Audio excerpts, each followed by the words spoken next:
நீதிமான்களை என் ஆண்டவர் நெருக்கத்திலிருந்து நீங்களாக்கி ரட்சிப்பார். கைகளை தட்டி ஆண்டவரை மகிமைப்படுத்துவோம்.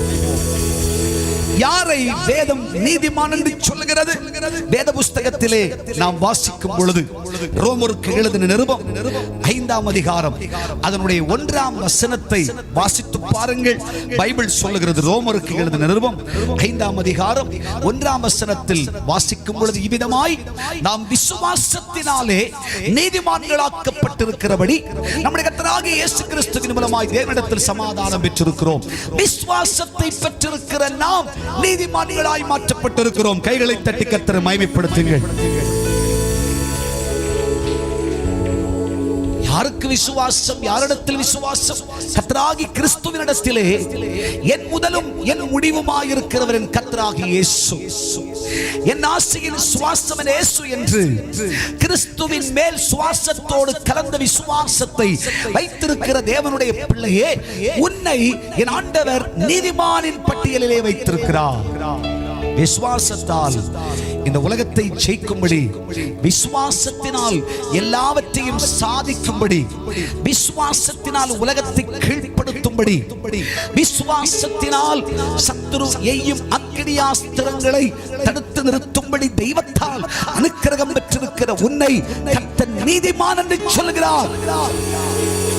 நீதிமானே, உன் நெருக்கத்திலிருந்து கர்த்தராகிய தெய்வம் உன்னை விடுதலையாக்க போகிறார். ஆமென் சொல்லலாமா? அது மட்டுமல்ல, நீங்கள் வேத புஸ்தகத்தில் வாசிக்கும் பொழுது ரோமருக்கு எழுதின நிருபம் 5ஆம் அதிகாரம் 9வது வசனத்தை வாசிப்பீர்கள் என்று சொன்னால், இப்படி நாம் அவருடைய இரத்தத்தினாலே நீதிமான்களாக்கப்பட்டிருக்கிறோம் என்று எழுதியிருக்கிறார்.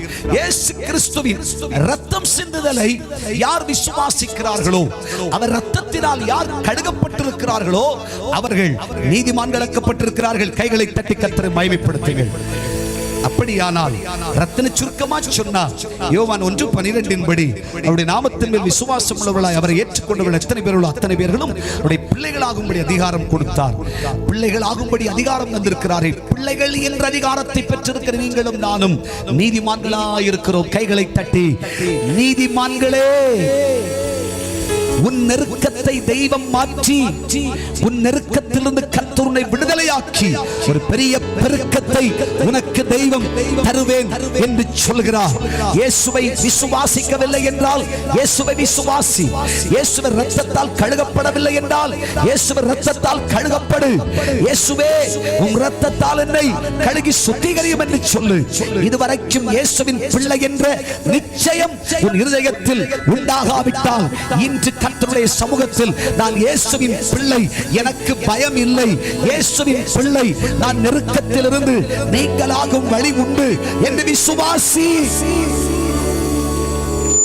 நெருக்கத்திலிருந்து கர்த்தர் உன்னை விடுவிக்க வல்லவராயிருக்கிறார். கைகளை தட்டி கர்த்தரை மகிமைப்படுத்துங்கள்.